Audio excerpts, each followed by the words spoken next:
Tighten your lines as we get ready to sail the seven seas on the Political Pirate Podcast. Join Captain Ted Yoho and the salty dog John Martin as they search far and wide for the greatest treasure of all, the truth. From local Florida news to nationwide stories and the globe beyond, we've got it all mapped out. Now here's your hosts, the salty dog John Martin and Captain Ted Yoho. Well, good morning, everybody, and welcome to the 3 Ps, the Political Pirate Podcast, with yours truly, the old salty dog, John Martin, and, of course, the captain of our pirate ship, none other than Ted Yoho. Good morning to you, Ted. How the heck are you? Morning, John. I'm doing great. I'm here to steer the ship, so we get a great show today, and not that we don't have much to talk about. Well, I hear you. Well, as a pirate, I'm in the best place I could be. I am in Treasure Island, Florida, about to jump on a fishing boat as soon as we're through with the show, pretty much. But what better place for a pirate than in Treasure Island?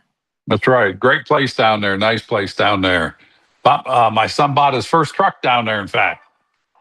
It's a good place to be. I love the great state, the free state of Florida, no matter where you are. Well, ladies and gentlemen, before we get into the meat and potatoes of the show, I just want to say, make the call. Call Freddie. You'll see the little symbol come up. There it is from time to time.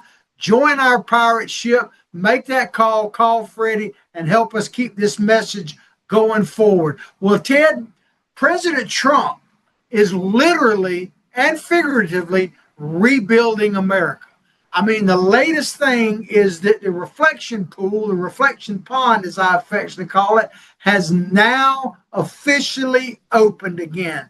And I think we've got a picture of it. It may be already up there, but it is spectacular. It is absolutely spectacular.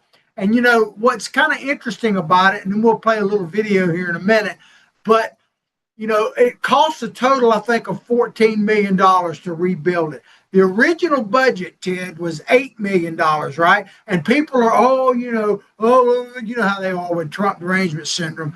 But they don't tell you that Obama attempted to do it, and it was costing $24 million back then. And they forgot to get it done. Trump got it done. What are your thoughts on what you've seen so far? Because I know you've been up to D.C. and have you been able to check it out? I haven't seen it when it's been completed. I saw him working on it. You know, and it just shows you the difference between a bureaucrat like Obama. You know, it was going to cost more. And I guarantee you, it would have taken a year or two for them to do that. And Trump got it done in months and if not weeks. And just that's the difference between somebody that's in the business world that says, all right, this is what we're going to do. He did the same thing in New York with the broken skating rink there in Central Park, right downtown Manhattan. He had that. It had been broken for 5 years, and he got it done like through a summer, if that long, and way under budget. So yeah, you know, I'm glad he's there doing those kind of things. Look what he did there in D.C. with the post office. I mean, he converted that into a spectacular hotel, and they sure was going to abandon the whole thing. And then, of course, he got in some quote controversy, if you want to call it that, about the where the Fed chair where they do all their business, because that thing is years over budget, and basically Trump went in there and walked through it and gave him suggestions, and they're about to complete that project. So it's just amazing what a guy with his construction ability and just gets the job done. Well, he's got a can-do attitude.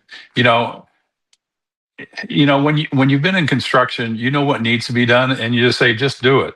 And we need more people like that up there. And I know that's probably going to make some people cringe. But when you start looking at different things he does and he does well, construction is one of them. Yeah, well, I want to play this video. This is just from a couple of days ago at the White House in the Oval Office. President Trump did something that, imagine that, I don't think any other president has done quite like this.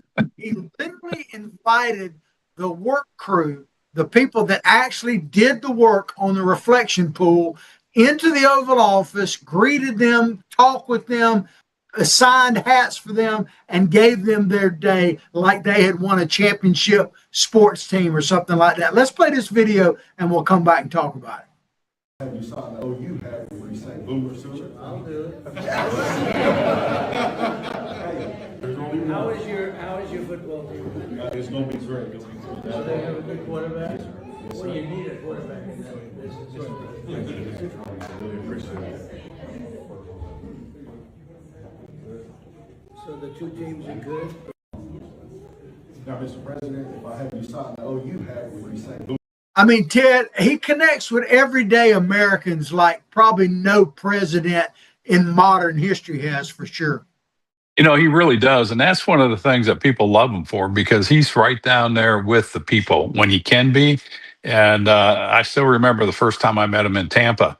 He was more concerned about the people in the crowd and how the event went for their satisfaction than he really was about his safety or anything like that.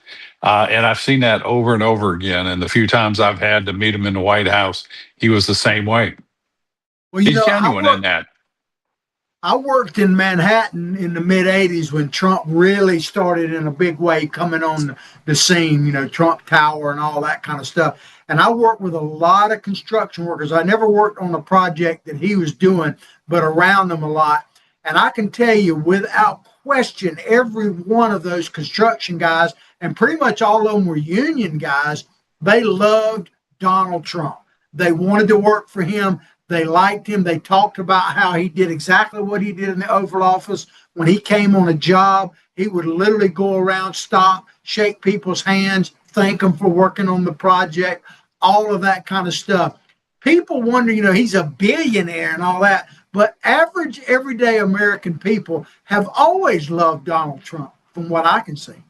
They really have, you know, because it comes down to relatability, and he relates with the common person, not just the common person, but with everybody. You know, he's got such a spectrum, you know, from the very poor to the very wealthy that he relates to, and he's done a lot of good work he doesn't get credit for. You know, and I hear over and over again people go, I like pretty much everything he does, but I just wish he'd stay off the negative attacks and social media. And I think we're all in agreement with that. But we didn't hire him for those traits. We hired him to get things done. Well, one thing about Donald Trump, I don't think anyone's ever really accused him of being fake. And he in other words, he's not phony. He is what he is. I was just going to say that. I is what I is. You know, and so you got to take the good with the bad. I agree with you 100%. A lot of times he creates controversy where it's unnecessary, and even within people that actually like him and everything else. But, you know, I don't know if he has a filter, Ted. No, and sometimes it's a blessing, and sometimes it's a curse. You know, and we're seeing that right now with what's going on in so many areas of the world where new events have started since he's been in office a second term. And we need to bring those into a resolution mode and get these things under control. You know, the midterms are coming. We've got a lot of problems here.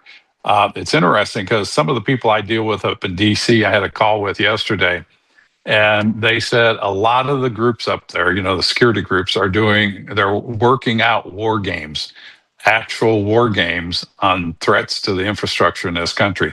So those are the things we've really got to worry about. And, you know, you got to worry, or you got to wonder, was that some of the behind the scenes information that Trump had prior to going into Iran?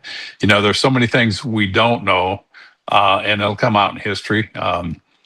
So we just hope he's operating on the best interests of America with the best intelligence and the best people around him. Well, you know, you when you say that about things he might know that we don't, that is one area where he absolutely keeps his cards close to the vest when it comes to something like negotiating, whether it be a business deal or a peace deal or something like that. He's not going to tell you all of his plans up front. He's going to hold things back. So he is kind of a poker player in that sense. He keeps his cards close to the vest, and you're not going to totally know what his strategy is at any given moment. And he's successful. You know, you look at his track record, he's been successful at that. Yeah, absolutely. Well, there's another little piece of news that I saw that really I wish I could say I'm surprised. I'm surprised by some of the states involved in it, but apparently there are some states that are not really going to participate in the America 250 project, a celebration, principally the concept of a town fair where you have a state fair, so to speak, where every state has a representation there. According to USA Today, some states are opting out of joining it, and there are three that have told USA Today they definitely are not. But apparently, there may be a dozen or more that don't. Two of them don't necessarily surprise me, but the third one does. Connecticut told USA Today they're not going to participate. Massachusetts did. But then North Carolina apparently told USA Today that they're not going to participate in it. I mean, Ted, what do you think about this? This is the time to put politics aside and celebrate the nation. I mean, we're 250 years old, and the history books are full of failed nations, countries, empires. And they're just but remnants or footnotes in history books on dusty shelves in libraries. And this is an event that would bring people together as Americans, not as Republicans or Democrats, liberal or conservatives, white, any of that. We're all Americans on that day. And I hope that would be something that would transcend and go beyond just the July 4th celebration. That would be something that would just start a renewal in the pride, the love of this country. And that's the kind of things we need. And for countries to bow out of that, especially North Carolina, a conservative state historically, it tells you the sign of the times. I don't know what the reasoning is of, I can't think of a good reason not to go. So we'll see how that works out. They may come around. Yeah, it's Trump derangement syndrome, really, is what it amounts to. And sure. I just can't fathom not participating in it. Forget Donald Trump. It's the United States of America. It's our 250th Exactly. I mean, it makes you wonder if you're on a boat and you have 50 people on there and it's sinking, and you got some that say, well, we're not going to help bail. It's like, see ya. Go over the side. We'll lighten the load. This next image is kind of hard to see, but to show you the Trump derangement syndrome, just how real it is, in the National Mall grass, the grass that's in front of where we showed you the reflection pond and all that, someone burned into the grass 8647, literally defacing a national monument. The grass is part of that. And if you don't think Trump derangement is real, I mean, there you go. Here we are talking about 250. There's been a history before Donald Trump. There'll certainly be a history after Donald Trump. This is about America. To me, that is an act of terrorism right there, I believe. Yeah, and I'd kind of have to question, where's Comey? Has anybody seen him lately? It's the same nonsense. And, somebody who did that in Washington, D.C., that close on Capitol Hill, I would hope they're smart enough, but apparently not, that there's CCTV cameras, closed circuit television cameras everywhere, and they will be found out. And for them to do that on public property is it's a disgrace. And then again, like you said, it's Trump derangement syndrome. And Comey, I think we need to check his backlog for the last 72 hours or so. Well, I don't know if you saw this, but I was thinking about, to me, that, like I say, is an attack on America itself, all of us collectively. But I saw a survey this week. I don't remember, it was in Breitbart, but I don't remember who produced the survey, but it said that 55% of Democrat voters in a survey said that if they could, they would live somewhere other than the United States of America. I mean, I'm sure some level of that is true. I don't see anybody moving. The ones that moved came back, although it took Rosie O'Donnell 2 trips to make it back. But maybe. But to me, how could that is so ignorant of what the real world is like. Because if you've traveled, there are many places. Yeah, if I were on top of the totem pole, I might have a place someplace else. But if you want to talk about being an average, everyday American, there is no place like home, so to speak. No, that's the Wizard of Oz. There's no place like home. And again, John, this goes back to education, people teaching the history of this nation. This whole movement, and it's been going on for decades. This hate America, the slavery, the whole slavery issue, reparations. We're a racist nation. People are tired of that. The average person is tired of that. They don't want to hear it. There's always been racism. There'll always be racism. What we have to do is work to become better at just accepting people, provided they don't step on the traditional values of this nation. And I got to laugh at these stickers that used to say coexist. I don't see them as much as I used to. I think they've found that coexistence does not work so well when you get these different populations. And I'm a veterinarian. I've dealt with a lot of animal species, and it's just so true. When you bring in new animals to a group of cows, they could be the same color cows. They could be red cows. They could be black cows. They're going to isolate that group, and they're going to be racist towards that group. And it's just human nature. Our nature in the animal kingdom, and it's too bad that we're that way. But hopefully, we can work through this I hope in so. another 1,000 years or so.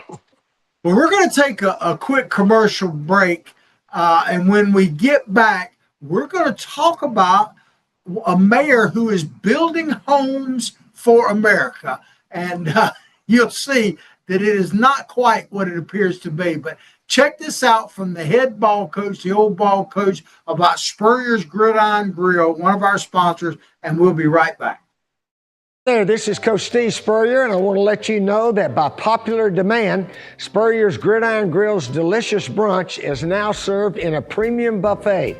You have spoken, we have listened, and we're now serving Gainesville's only elevated buffet, complete with an omelet station, ginger sage chicken sausage, shredded short rib, plus you can enjoy bottomless mimosas and Bloody Marys. So join us every Saturday and Sunday from 11 to 3 for the best brunch in town. We're back to the 3 Ps, the Political Pirate Podcast, with yours truly, the old salty dog, John Martin, as your host, and the captain of our pirate ship, Ted Yoho. Well, you saw one of our sponsors there. Make that call Freddie. And a person that did is Archer Automotive. Tell us about them, Ted. We sure do. And we sure do appreciate them, Richard and Joe and the family out there in Archer Automotive in Archer, Florida. They're open Monday through Friday, 7:30 a.m.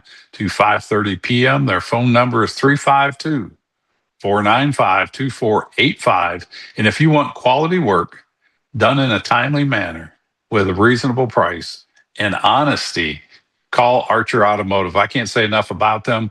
And, we're looking for sponsors. We're looking for people that want to support our program so that we can keep this out there, because our goal is to educate people, motivate them, and activate them in these next elections. This next election coming up for the midterms, if the Republicans lose the majority in the House, and you may not be happy with what they're doing, I'm not, but if they lose the majority, anything that Donald Trump has done to rewind America to get away from DEI and wokeism, that'll all go away or be put on hold, and then they'll go into the impeachments of him. And for the next 2 years, it'll be impeachment and all the things that the Democrats will do if they're in the majority. And we've seen that play out before. It does not move our nation forward. It weakens us, and you've got other nations wanting to see America collapse. And that's why these programs are so important, and we hope you support us in any way you can. Absolutely. Go ahead. Ted, back when the Super Bowl came to Jacksonville, they literally cleaned out the homeless, put some new shelters up, and for the 2 weeks or so leading up to 2 weeks. But then once the Super Bowl left, of course, things changed again.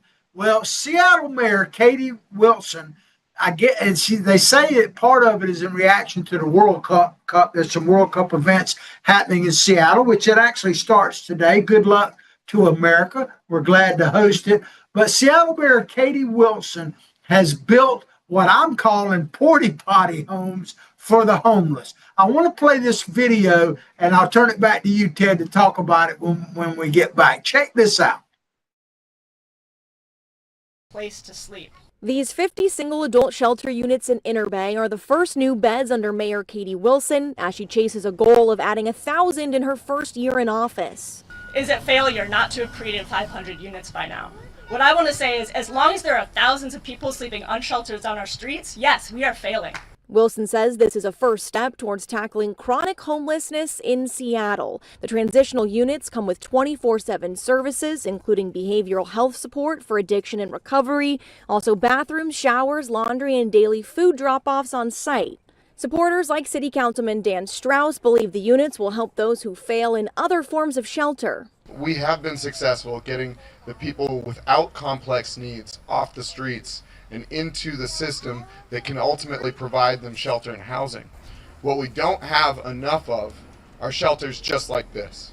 But while treatment and services will always be There you have it. The solution for homelessness is the 75, I'm calling porta potty homes that the mayor out there in Seattle is building. I mean, her heart may be in the right place. I don't know, but this is ridiculous, Ted. What are your thoughts?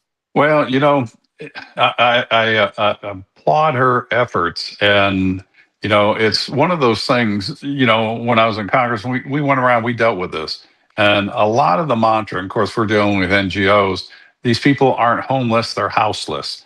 And there's some validity to that. If they had a house with a lock on it, they could get their life back in order. And that's true for some of the people. This is going to be an experiment in the state of Washington. We'll see how it works, and it can be adopted to other things. But without dealing with all the other problems a person has, the drug addiction and all that. And I know she said they were going to do that, and there was no requirements that you had to be off of any drugs before you came into that. It's a step in solving a problem. I wish her the best of luck, but don't sign me up and don't put me on the waiting list. Because they look like porta potties, and I think that would maybe cause more stress in some people. But let's see how this plays out. We can put her right in there with maybe she can take that to New York with Ramadani and help ease the housing crisis up there too. Well, they look, like I say, like porta potties. My only advice to them is don't let Plattner go near them. Graham Plattner, the guy in Maine that might, God help us, be the next senator for great state of Maine, because you know what he said that he does in every porta potty that he goes to. So, he's not Maine in that. But it'd be hard for Amazon to deliver there because they all look the same. Well, here's the thing, and I may have told you this before, but if I say it, it bears repeating. I had an experience that to me sums up quite a bit of what's wrong with our whole attitude towards like homelessness and everything else. There's a place in Gainesville, Florida called Dig. I'm sure you're familiar with it. It used to be familiar with it. prison, and they closed it, but they basically turned it over to the city of Gainesville and let them make a homeless shelter out of it. I had no issue with that. In fact, I went out there and volunteered because they had a call for people to help rebuild it and all that. So my wife and I went out there, and they had a homeless encampment next to it called, it was Tent City, basically. And Grace Marketplace, wasn't it? Like in August, hot as you can. I'm out there putting anchors in concrete for bike racks. My wife going around the bathrooms with a team, and they're putting up soap dispensers and toilet paper dispensers and stuff like that, right? So the guy that's in charge of all of this, a great guy, comes up to me and says, "How's it going?" And I said, "Well, it's going pretty good." But over there where the tent city was, and these are all homeless people, there was a group of very well able-bodied men and women standing there watching me on the other side of the fence. And I asked, the guy's name was John. I said, "John, how come those folks aren't coming over here and helping, because this is where they're going to live?" And he literally told me, "Well, we can't ask them to do that. And I said, why not? He said, because that would be unethical and immoral to ask them to build their own homes. And I looked at him and I put my drill down and I started walking off. And he said, well, what's going on? I said, well, I got to go get my wife because I don't want to do anything immoral and unethical like working here. And I certainly don't want my wife to do it. So we're leaving. And I left. But to me, that sums up, that attitude sums up, is if you can't, that's why I love Habitat for Humanity. If you're not willing to contribute to your own welfare, no matter how, what your physical condition, whatever you can, it's never going to work. It's never going to work. And this is something that's been throughout history, John. Ben Franklin, when he came back from Europe, he said the same thing. He goes, we want to avoid a welfare state because the more you give people without having to work, the greater the population. I got heckled, not heckled. In my first campaign, we were doing a candidate forum, and Cliff Stearns didn't show up. His people were there, and they were talking about unwed mothers. And I says, if you want unwed mothers, if you keep supporting the things that allow people to be unwed mothers and raise families, and the state comes in and takes care of them, you're going to get more of that. It's kind of like cats. If you want a cat, put out a bowl of cat food, and you can have as many cats as you want. And I don't mean to, there's people out there that become pregnant, women that become pregnant, and they're unwed, and it may not be through their own fault. But if you keep promoting something like that, just like you said, you've got all these people are out there working to make a better life for them, but they're not willing to put in for themselves. You need to match them for their own efforts. If they're willing to put in effort, I'll help them. If they're not, I'm like you, lay my tools down and leave. And this is where society is wrong. You look at Gavin Newsom out there in California with his free diapers for a year. Those diapers wound up costing like 4 or 5 times more for 400 diapers than, and 400 diapers not going to get a kid through a year. I know that. But they're costing 4 to 5 times more than if they just gave them a car to go down to Walmart or Costco or their big box store. And the extra money that went into that program goes to the NGOs. And of course, in California, the NGOs where it was going was run by his wife, and she was doling out money to her friends. And this happens over and over again. And I think the bottom line is that people aren't willing to help themselves. There's not a whole lot you can do with them. Granted, there are some people that have mental issues or serious drug issues that you've got to help them over the hump. But once you get them over the hump, you're on your own, and, there'll always be support groups. But just to do for people to not take care of it, and this is where I have a real hard problem with, you look at these public housing units, there's generations of family that live in there, for the last 30 or 40 years. The whole idea behind that was to get them in, move them in, and help move them up and then move them out. And that's what we should all work with. And these NGOs should be working to move themselves out of a job. Yeah, absolutely. Well, this will be a good case to come back and study to see how well the mayor of Seattle does. If it works, God bless her. But I'm very, very skeptical, and I want to know how much one of those, does it say how much one of those units cost the taxpayers? It probably did, but I know, like out in San Francisco, they did a special portalet out there, a couple of them, and they were like over $100,000 per unit, and they're no bigger than those units, and they put them around. I mean, so when it comes to government, man, nobody's watching the budget much. That's for sure. No, it's free money, and this goes back, with thoughts I've written down, and it's in my book, is we've got to devolve from the federal government that which they should not be doing. There's so many programs the federal government shouldn't be doing that should be at the state level.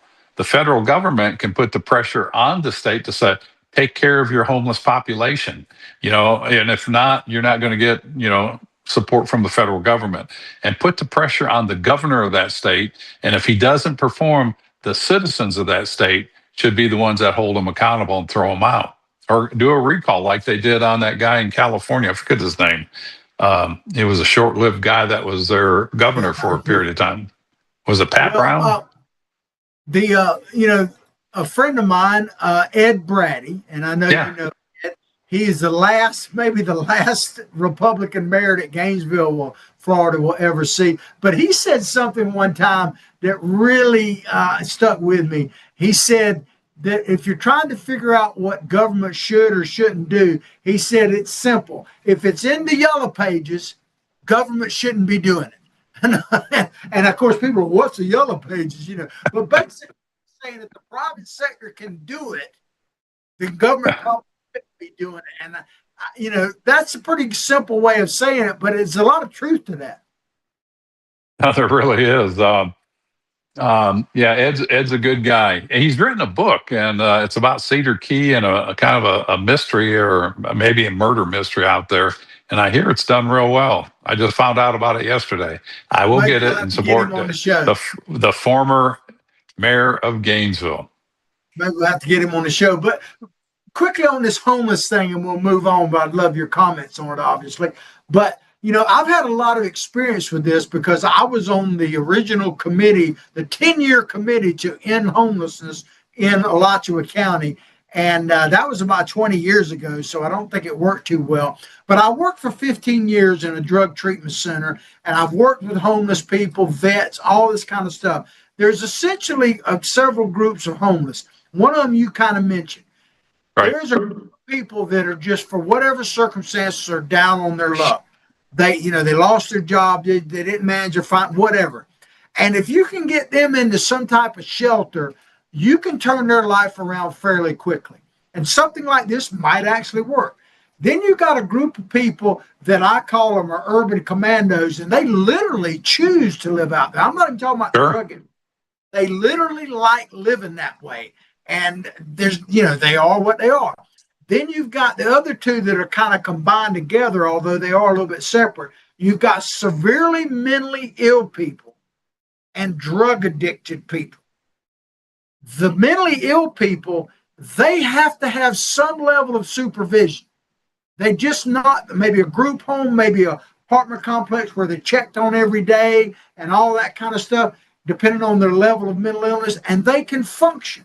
But if they're left on their own, no matter where they are, whether they're on drugs or not, a lot of them turn to drugs, they can't manage totally on their own. I've never seen where they could. I don't think they can. And we've so gotten away from treating mental illness that works. It's ridiculous. And this is the biggest problem, this next part, with what this mayor and her staff is talking about. Someone who is addicted to drugs and they're in it, they're not going to be able to function in this house unless they can get clean and sober by whatever means is necessary, because their will won't let them do it. I mean, let me say this, and this is a graphic example.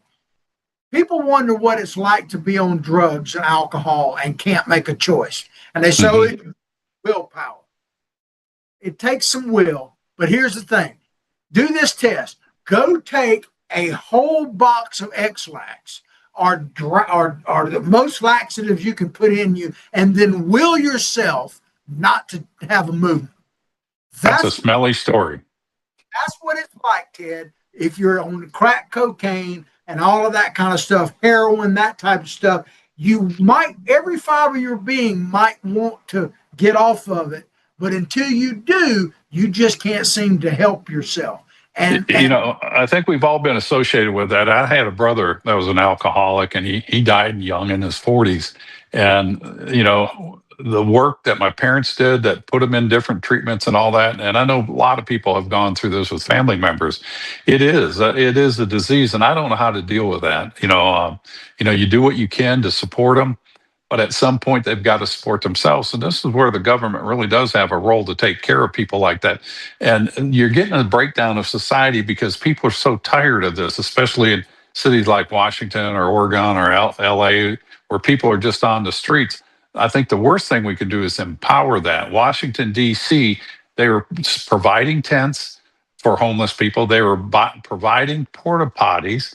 It's good in theory, but there were people in bicycles, and they had, stuff hanging out where they were working, but they choose to live this way. And I think this is something, this is not norm. This is not a norm for society. If you're an able-bodied person, you should be able to take care of yourself and, work with the ones that really need it. And I think there needs to be encampments or some place where it's a communal living. You could put people in there and bring in the counselors and the social workers. Let them do that in there to get, help these people off. And there's going to be a group that, they do and they come off and they become productive. There's going to be a group that becomes self-maintaining, but they still need some assistance. And then there's that group that'll never be weaned off.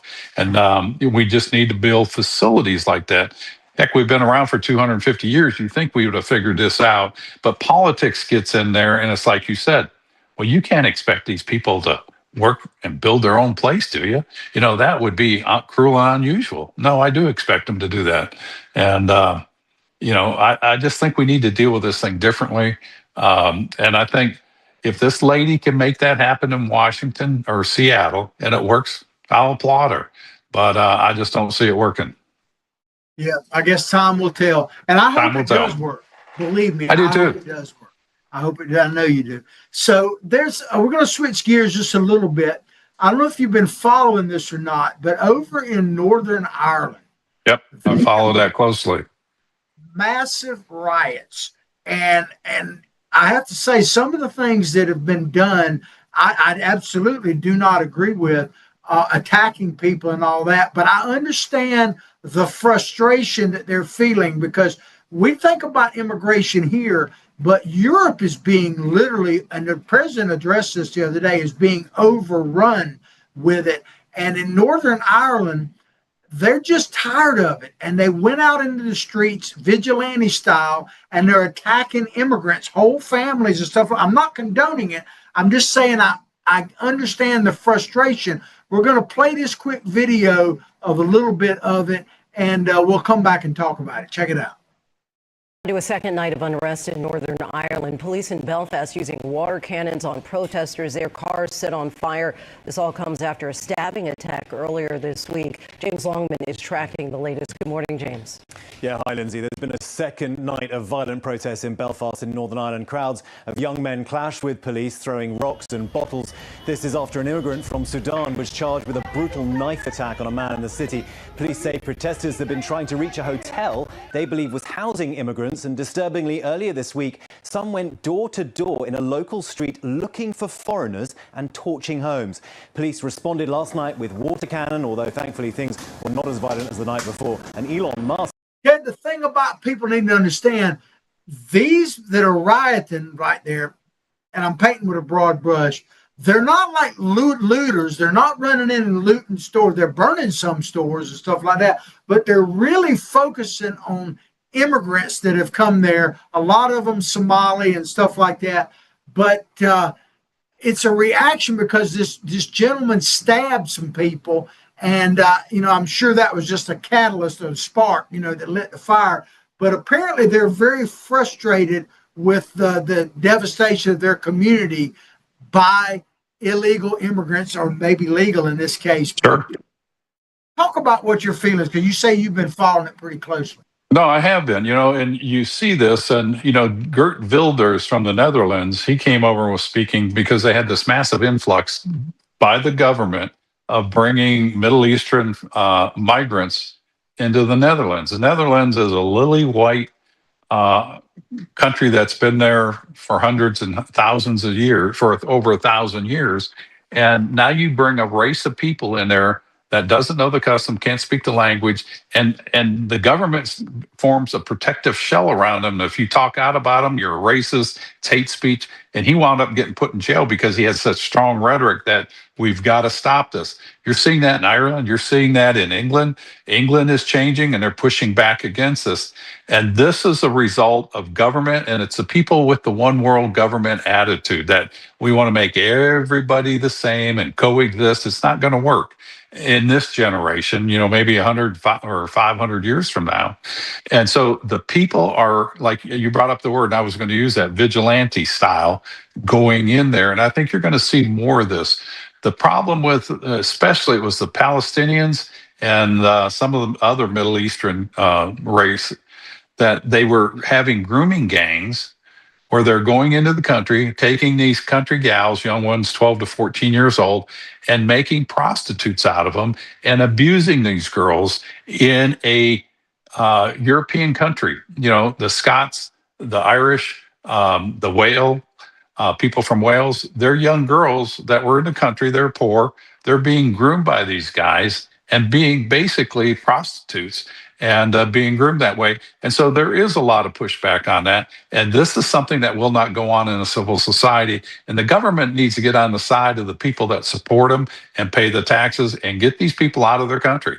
And if you come to this country, I think Arnold Schwarzenegger said this, I'm an immigrant and I came here. He goes, but I was so appreciative to be here. I assimilated. I didn't come in here demanding stuff. I says, I'm a guest in this country. And I think that's the attitude a lot, people want to have and assimilate and become an American. And if you're not here to become an American and assimilate it, you don't need to be here. And if you don't have a job, you don't need to come here for the benefits. This is why I was saying, we need a devolution of the programs in government. You brought up there were able-bodied people out there at the Grace Marketplace or Dignity Village in Gainesville, the homeless shelter. Able-bodied people that refuse to work. Well, you should get fed accordingly. Yeah, well, one of the best videos or newscasts I ever saw, as far as funny, when they first opened Grace Marketplace at their Dignity Village out there, they interviewed somebody at the grand opening, and the guy literally said, I've been to homeless shelters all over the country, and this is the best one I've ever been in. I mean, when I heard that, I'm like, okay, he's been a grand tour of them. But Ted, we don't want to advertise that. So let me back up to Grace Marketplace and Dignity Village. When I was in Congress, just in a month, the emergency fees on ambulances, things like that, and I may have mentioned this on the program before, was over $50,000 a month just for emergency vehicles. And they had emergency stations right around there. But that's how much the county was being billed by the EMTs. And the taxpayers are flipping that bill. And it was stuff like where somebody defecated on themselves and they didn't want to wash themselves up, so they called the EMT. It was just, it's the dregs of society, and I hate to use that word, but you know what I mean. There's people like that refuse to take care of themselves. And in the Bible, Jesus says, how you treat the least of these is how you'll treat me. Take care of the homeless, take care of these. And back then it was all charity. Nowadays, we're taxed to pay for government services that go to these things. And so the charity portion gets removed from that because we want to help people. But yet, if I'm taxed by the government and the government is running these fraudulent NGOs like they did in Minnesota, where our money is supposed to go to help people, but then you have people in government taking the money, knowing it's abused, it's like, I don't want to help them. I've paid my taxes, and I don't want to be there and do what you did. Back to a point you just made there, that I was on that committee to end homelessness 10-year committee. And like I say, this is almost 20 years ago now. They gave us a study that was done out in San Diego where they literally tracked what you're talking about, the homeless, how much they spent with emergency rooms, medical care, shelter, arrest and bail and getting them out and all that kind of stuff, food, everything else. And in 1 year's time, they tracked it. They said they spent an average of $103,000 per person. Yeah. And at that time, you could get a condo on the beach with a maid for less money than that. Okay, so I say all that to say money, you got to have funds, no doubt about it. But money ultimately is not the solution. It's been proven. No, money is not the solution. Anyways, there's so much going on in the news. What else we got here, buddy? This real quickly on this thing in Ireland, because you triggered something on me I want to get out. That, you talked about the one world government in Europe and all that. While you were saying, I was thinking about it. Throughout history, in various forms of fashion, we've had people attempt one world government. Genghis Khan, the Romans, Napoleon, you name it. They've done it, right? I cannot think of a single time when someone attempted some type of world government or regional thing where it did not end up in total tyranny. I think Napoleon did it, and that those evil Nazis under Hitler did it, tried, and it doesn't work. That's why you need to have national sovereignty. That's why you need to. I don't want to say isolationist, but you need to take care of your own people first. It's like your family, and again, it's biblical, John. You can't feed your neighbor if you're starving in your own house. Worry about your own house. And one of the best quotes I heard out of the Bible was Jesus said, "Don't worry about the splinter in your neighbor's eye when you have a log in your own eye." Absolutely. Well, some other news, of course, and it's daily. Iran-U.S. war latest. Trump drops threat of more airstrikes. Donald Trump hit back against Iran over the last few days, but was going to do it again, but called off the airstrike. It is hard to know exactly what President Trump is doing. It's a criticism.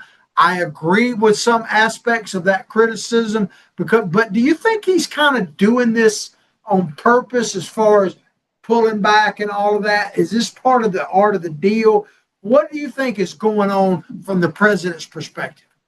John, I wish I could tell you. Again, there's information, a tremendous amount of information they have that you and I don't have. I hope they're working on that in a coherent way. But I'm looking at the headlines here in the Wall Street Journal. Trump says Iran deal is close, but Tehran says no decision has been made. So it makes it sound like they're calling the shots. I wasn't for going in there. I think it was a mistake. We should not have gone in there. But I do agree. Iran could not have a nuclear weapon. When they're at 60% enriched uranium, they were very close to it, and they had the ICBMs, intercontinental ballistic missiles, that could target us and bases around the world.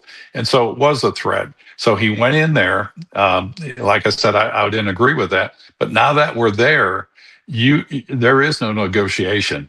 It's not go hard on them and back up a little bit and see what they're going to do. They're not going to negotiate. And it says right here, Tehran says no decision has been made. Well, there's not enough pressure on them.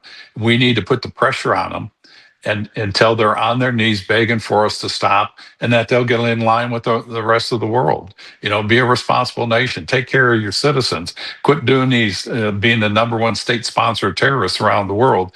And I hate to see Trump back off. But again, I'm betting on Rubio and the other people around him that are giving him advice. And let's just hope this gets over quickly, and not a lot of people get killed in this process.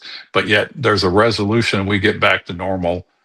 I don't want to say normal order, because when Iran was there, we've never had normal order when it came to oil. I think we should just export oil out of this country as long as we're energy secure and we don't put that at risk, but then just bypass Iran, period. Yeah, well, the way I look at it, and I'm just going to make it very simplistic, I realize it's a complicated issue, but it starts from, for me, that what I've said many times on the show, I firmly believe that if Iran had a nuclear bomb, they would use it, period. I just believe they would. So that's where you got to start with why we went in there and all of that. But I will say this, I think no matter what happens as far as peace negotiations or whatever you want to call it, you're going to have to do exactly what Ronald Reagan said. Trust, but verify. There's no way that Iran has no history of being trustworthy. Absolutely not. No history whatsoever. None. So do I think we can come to an agreement that they're going to live under? No. Absolutely not. In other words, put an agreement forward and verify. And I believe we're going to have to play whack-a-mole. We're just going to have to, when they raise their head, bam, we're going to have to hit them. I don't think there's going to be a thing where they just capitulate and say, we'll stay here and we'll do everything you say and not rise up again. That's just not going to happen. It's not going to happen, John. I mean, the Muslim faith, Islam, in the Quran says it's all right to lie to your enemies and deceive them. It's the rule of taqiyya, and you can't take them at their word. I'm reading that book, The Two Swords of Christ, and they would get people to surrender, say, "Oh yeah, we're going to take care of you, we're going to escort you out," and then they'd behead them, rape the women, and quarter people. Uh, it's been going on for over 1,000 years, and it's not going to change. They are not to be trusted, and so Trump, he needs to keep putting the pressure on them until they yield and say, "We're done." And then I don't want to install a government. You look at Afghanistan and Iraq. How successful were we in that? It was terrible. And again, we shouldn't have been in Iran. And again, is it our problem or is it a world problem? And I think we need to put world pressure on them. And here we are again. America is the person that is the bad person. It's like Trump with Putin. He wanted to be the guy that brought it to an end. It wasn't our war, and we should have locked arms with NATO and brought that to an end, a year or two ago. And this is where leadership and foreign policy is so vital for this nation to move us beyond where we are now. And let's start focusing on there. Elon Musk is getting ready to do the largest IPO. In fact, it goes today. SpaceX to launch IPO in historic test markets. He's focusing on Mars. He's focusing on putting AI stations on the moon, where it makes more sense. You don't have to refrigerate them, and that's moving humanity forward. This stuff is not. Unfortunately, it's here on planet Earth, and we've got to deal with what we have right now. Yeah, well, you might not be able to earn $1 billion according to AOC, but I don't know what's her opinion of $1 trillion because. Again, the radical left, and I'm going to throw in there the ignorance, and some of it's not ignorance; it's done purposely to divide America. It's pitting this side against these people are successful because they took advantage of you. They suppressed you, and you get into the Hakeem Jeffries and all those people that say, well, it's the Jasmine Crockett. They took advantage of you and it's racism. I'm like, give me a break. We're probably, like I said, there's always going to be racism, and it's not just white people against black people. I mean, I've seen it both ways. We need to move beyond that. That is what it is. Let's deal with it, and don't let it hold you back. It's so frustrating because it's the same song, same story, same song, and you hear it year after year, decade after decade. And we need to move beyond that. And it's going to come by having different leaders with a different vision for America to move this country out of this mess. Well, I heard a little tidbit on the news this morning about this SpaceX IPO that's coming out today that I had not heard. And Musk was commenting on it very positive way that this is something that AOCs of the world totally ignore. But there's going to be a significant number of SpaceX employees. There sure are. Going to be instant millionaires today. And in a big way. Wealth literally overnight that they would not have had the chance to do any other way than something that Elon Musk created. Yeah, the Nazi, that guy deserves so much more credit. He's building a city out there in right by Brownsville, Texas, and it's called the SpaceX City. They've got their own city, and you ought to look at it, and you ought to look at the vision that he has. That's somebody that's looking years, decades, centuries into the future of moving people forward. And, I just got a lot of respect, never met the guy, but I followed him. And he was an immigrant that came to America and adopted to the principles. And, he's become an American. Absolutely. So, we only got a couple minutes left, but I want to throw this out there because I'm dying to hear your thoughts on this.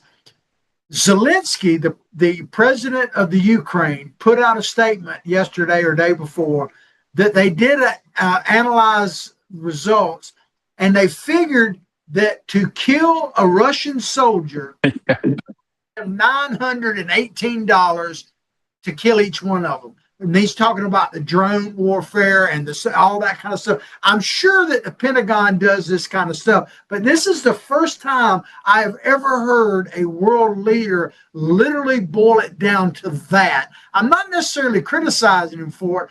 I just found it a fascinating statement and one that I had never heard before. What are your thoughts on that, Ted?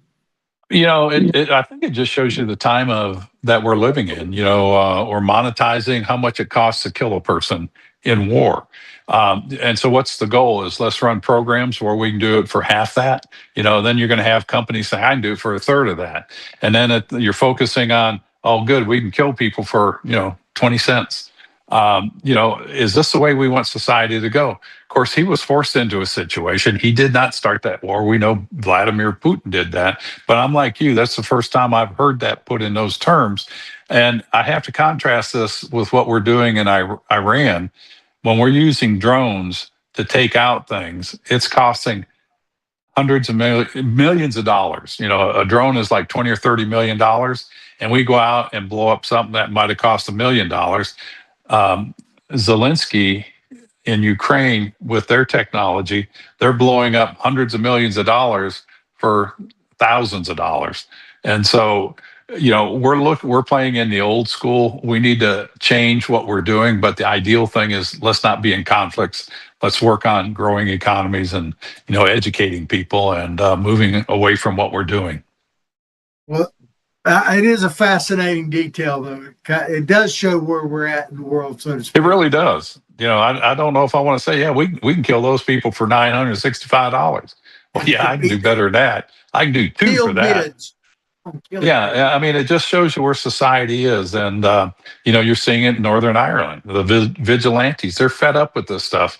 And again, it's focusing on your country, lead your country to what you do, stay to the basics. And, then we'll all live and we can sing Kumbaya around the fireplace and make s'mores. Well, ladies and gentlemen, that's going to do it for today. I hope you enjoyed the show as much as we've enjoyed bringing it to you. Please like what we're doing, share it far and wide. Help us to push this out there because I believe this message absolutely needs to get out there. Make that call Freddie. We greatly appreciate it. Ted, I'm going to go fishing here very shortly and put the troubles of the world behind me. I wish you all the best, my friend. Take us out. Yep. Well, first off, fresh bait and tight lines and good luck to you. And I want to give it a shout out to my brother and sister-in-law, Tony and Jenny, Yoho. They're down at Cape Canaveral with their grandsons to watch a launch down there. I think it's a SpaceX launch. So I hope they have clear weather and it launches well. And we just want to appreciate everybody tuning in. We want you to spread our word far and wide and share this with everybody. And we're looking for sponsors and we're looking for people just to support us.